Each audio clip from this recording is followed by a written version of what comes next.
Hi and welcome back to my channel. If you're watching this video, you've probably got one of these. A duelsport, dirt bike, off-road bike, lightweight adventure bike, something in that guise. Like me, I spent most of my riding time on the road, on road bikes, sport bikes, cruisers, and then a couple of years ago I decided I wanted to do a little bit more off-road, green light lanes, etc. So I had a look on YouTube at what bikes was available and narrowed it down to a few. The KTM 690, which I think was a little bit too powerful for my skill set. And then there was a couple of others, the 350X EXC KTM. And then this, the CRF300L. So I test rode it. There wasn't any to get hold of. I said, if you get a cancellation, let me know and I'll have it. And he did. He rang me up 2 weeks later. I've had a cancellation. See if you want it. You can have it. It was £5,495 with the ABS model, and he delivered it for free. Bought the bike, had it for a year, rode around the town, joined the TRF, never ever went to a meeting, never went green laning, and a year was just predominantly on the road. Then last year I went to the Lightweight Adventure Festival, where they gave us the GPX files, and we went out and did a few green lanes, and I realised I was awful at it. I wasn't as good as I thought I was. When I was younger, I was a bit less common sense. I'd get out, I'd do it, and I'd ride it. But now I'm older and I'm thinking to myself, well, if I fall off that, I'm going to be off work, I'm going to break a leg, etc, etc. So now the mind's taking over my skill set. So what do? You've got this bike, it owes me £5.5 grand. I'm doing predominantly road miles on it, and it doesn't fit the purpose. You know, it isn't really a road bike. You can use it as a road bike, a commuter, but it is an off-road bike, trail bike, sorry. So I thought I'll go out and get some lessons. So a friend of mine, Nathan Millward, who does the garbage runs, said he's doing a Himalayan off-road experience at the KTM in Sweetlam. I didn't have a Himalayan. I said, can I take my CRF? He said, no, you can't. I said, well, you know, you're just having the Himalayan people coming doing this. Maybe you should do something for everybody. And that's exactly what he did. So this year, 2 weeks ago, I've just got back from the KTM adventure at Sweetlam, and I took the CRF and we went on a Friday and did Saturday and Sunday all day training and trials. There were 35 of us that started it. There was only a handful at the end. A lot of people had to go home early. A lot of people thought it was a bit much for them, but the training was phenomenal.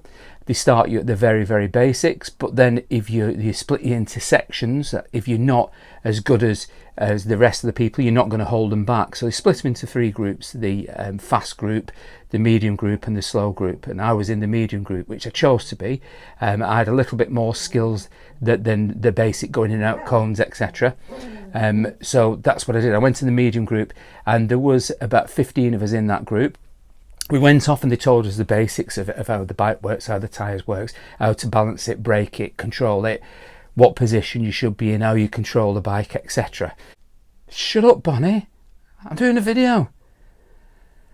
Dogs outside rolling over in the grass.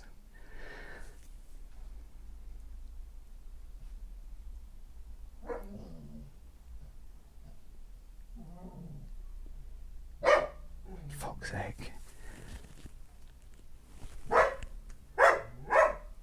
So the first day, we got there. The weather was horrendous. It was hailstoning. It was windy. There were 40-mile-an-hour winds. The rain was coming down. We was camping outside the bunkhouse, and the tent was blowing inside and out. In fact, there was a couple of people that just got up in the morning and said, "I've had enough of this. I'm going home," and they just literally packed up and went home. I thought, I'm here for it. I put extra tent pegs in, and I slept through it. Well, I say I slept through it. I probably got about 2 hours sleep. Anyway, bright and breezy in the morning. It's soaking wet everywhere. There's mist everywhere. There's snot and slime all over the roads. You're thinking, gosh, this is not going to be the easiest. I'm not that good as it starts to begin. So we went and had breakfast and we had a debrief, and they took us off on the bikes on some gravel, and they took us on a little bit of a circuit, and we went round in a circle, and they was assessing how good we was, what level we was in, shall we move forward, shall we stay there, and telling us what was doing right, what was doing wrong. Very, very encouraging. how to stand on your bike, how to put your weight on your bike, how to control it, how to ride a bike without actually feeling the handlebars, just a little light touch using your body, knees and feet to steer. It's exactly the opposite when you're off-road as it is to on-road. You lean against the bike, not with the bike. So you're putting more purchase and more tyres and more rubber on the gravel. And again, using the back brake all the time, very, very little front brake unless you're going down a hill.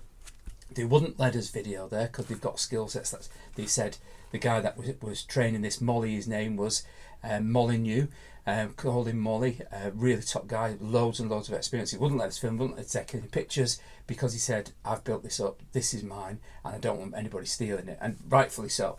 Very good. The rest of the instructors was also very, very good. So we went off in the afternoon, had a bite to lunch, went off in the afternoon and went doing some mild trails. You know, a little bit of inclines, descents, mud, a little bit of grass, a little bit of bogs. Brilliant. Went out, end of the day, feeling great, feeling loads of confidence. Nicer night it was on the second day. We had a good night's sleep, got up, had breakfast, went straight out on the trail again. And this time we was doing the ruts, the technical stuff, the verticals, the drops coming down. And then he took us to this course which was about a mile, about 2 miles long. And he said, right, have a bit of fun, get your confidence up. And we was caning it round there. The back end was slipping, there was rocks coming up everywhere. You're trying to catch the man in front. They put a distance between us, but you're still trying to catch that man in front. We're getting air coming off the whoops, hitting the berms. It was absolutely fantastic. I've never had as much fun.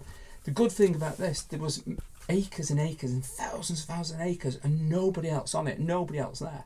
So, you know, there's no cars, there's no walkers, there's no hikers, there's no other bikers. You know, they're very, very good on where they go and where they take you. And all you've got to look out for is the sheep. Yeah, sweet lamb, the sheep everywhere.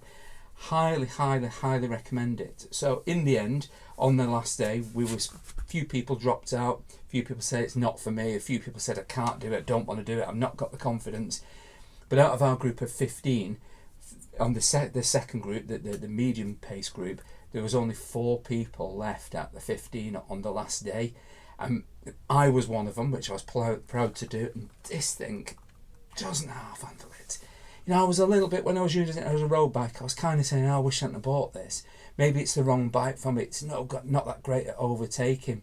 It's a tall bike and, you know, it looks absolutely beautiful. But I was saying to myself, it's probably not the bike for me. If you're going to get this bike, go out and get some training and use the bike for what it was intended to do. I'm absolutely hooked. I came back after 3 days, smiles all on my face, can't wait to get out there again. They also do a bronze, a silver and an orange pro, which I'm going to go on next year. It's a phenomenal experience. Once you get that confidence, it makes you a better road rider. When I was riding home from Sweet Lamb, I was actually more confident on the road. At one time you'd hit a bit of grease, a bit of loose gravel and things, your bike would twitch and you'd go, what was that? It's expected now, you know. I think, well, you know, when you're doing your off-road and your bike's moving and wiggling all over you, it makes you a better road rider. And I felt more confident and comfortable on the road now. I've rejoined the TRF and I'm going to my first meeting on Tuesday coming, and I'm going to spend the winter just getting out on this bike. I've put 1,300 miles on it now, and you know, I've been out on it today. I haven't been out on any green lanes. I've just been out on the roads and I've fallen in love with this bike, a bike that I probably was going to get rid of very, very shortly, but now I'm using it for its actually intended purposes. It's phenomenal. It would cope with everything. On this course there was 1250 GSs, there were 701 Husqvarna, there was 690s, there were 790 KTMs, there was a lot of Himalayans. The Himalayans was very, very heavy bikes. There was all right on the slower pacey stuff, but as soon as anything got to high descents and fast, they was getting bogged down in the middle. And I considered that bike, but having seen that, it will only take you so far. And I know people rave on about them, but the weight and the power to weight ratio weren't getting it up. But this kept up with all of them. The ruts, it was nice and slim, it was getting in. The river crossings was nice and high. It did as much as everybody else's bike did. Yeah, it's not going to be as fast or as comfortable on the roads, but I don't want that. I've got a second bike for that. The intention of this bike is doing that, getting off road, getting out into the wilderness, getting on the trails, enjoying it. getting on an adventure, this bike will take you around the world, and people have proven that. And you can get parts for it. It's 100% reliable. It's got the Honda reliability. If you've got one of these, or you're thinking of getting one of these, get some training, get some really good proper training, and get out and enjoy it. I hope this has influenced you in order to do that, as it did to me. If you like what you see, please subscribe to my channel. So give me a like and a thumbs up. I'm Mike Lyon. Thanks for watching my video, and thanks for watching my channel. I've enjoyed talking to you, and I hope you've enjoyed listening to me. Thanks very much.